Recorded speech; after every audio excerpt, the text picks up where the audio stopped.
Greg Orlov with IoT World, and I'm here with Yushiro Kato. Yushiro is the CEO and co-founder, actually sole founder of CADDi. So welcome. Yeah, thank you for having me. If you could, maybe share with us a little bit about your background, Yushiro, because you've got a very interesting and dynamic background, and how it led you into CADDi as an organization. Yeah, absolutely. So before CADDi, I worked for McKinsey for 4 years. I joined McKinsey in 2014 after graduation as a business analyst. And I became a manager in 2016, and I was working for manufacturing companies for procurement studies, procurement projects across the world, actually in Japan, in the US, Netherlands, China. That was my background. So procurement focused then. So tell us a little bit, what did you see, or what was the opportunity that you saw, and how is CADDi fulfilling that? Yeah, absolutely. So the challenges in the manufacturing market, especially around procurement, is that what we call reinvention of the wheels, or reinventing the wheels. Reinventing the wheels, where you redo the same kind of things again and again, right? So for example, in manufacturing, especially for smaller companies, for example, engineers, they do create same kind of drawings again and again without understanding the existence of the past, similar past drawings, right? So we do provide CADDi Drawer, which is a kind of data hub or data platform for manufacturers, where you can store and centralize any kind of data, including 2D drawings, supply chain data, quality defect report, into one place. And AI actually can connect all kinds of data automatically. So how are you leveraging AI in that equation then to do this? So we leverage AI for two things.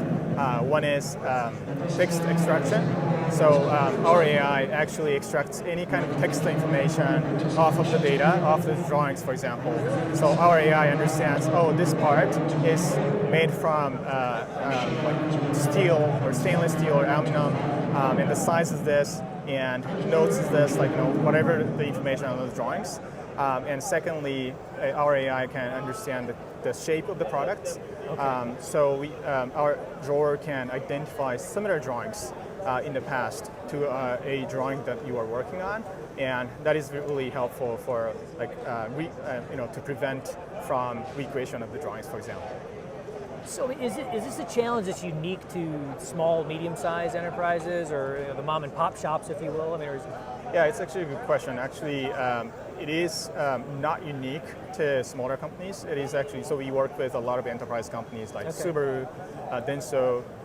They have thousands of engineers, and of course it's really hard to centralize all the knowledges, all the data they have worked on into one place. So actually different sized companies have different problems, but in general they encounter reinvention wheel problems.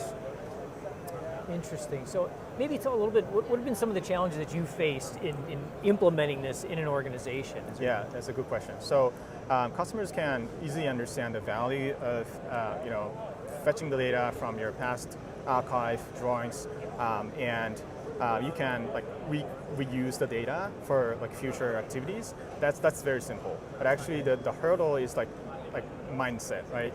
People are kind of, for example, afraid of using AI, and in general, right?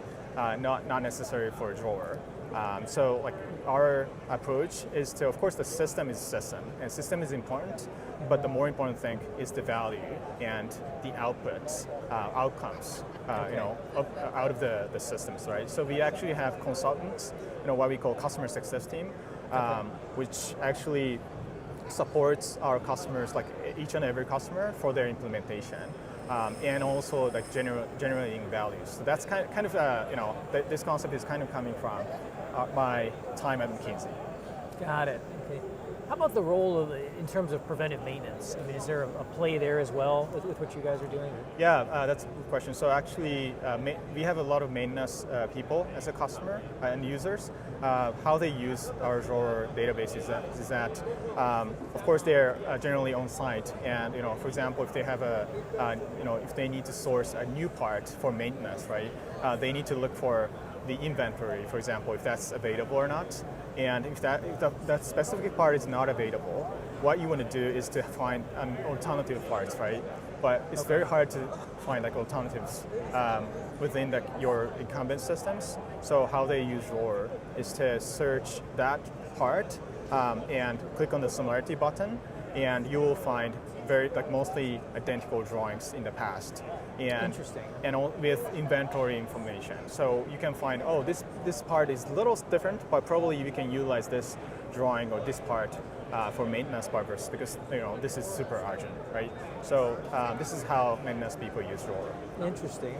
So how about the cybersecurity piece? I mean, is there any perspective on that you can share in terms of like that industrial control system side of the house? So, of course, cybersecurity for us is super important, because automotive parts, drawings are on our database, right? Proprietary database are within our system. That's like our primary focus, I would say. But the thing is that, of course, privacy, security are super important, but at the same time, people are afraid of security without any reasons, right? So they do not really understand, in general, they do not really understand why cloud is, secure or not secure, but they are kind of afraid of using cloud-based database. Yeah, giving your data away up somewhere, right? Yeah, other than exactly. you're locked. Yeah, exactly. But actually, on-premises really dangerous if you do not really manage it correctly, right? If you have a fire, then data will be gone, right? We have actually out of several hundred customers, we have 3 customers have experienced fire, and they have lost all the knowledge within 1 day. So, wow. So they of course understand the value of cloud-based database and also centralization of knowledge and data into one place. Got it. Well, if you get a chance to come down to Automate, you can meet these folks firsthand here at Automate 2024. And if you don't, we'll make sure we put a hashtag and a link in the posting here so you can get in touch with folks at CADDi. Thank you so much. Appreciate it. Thank you very much.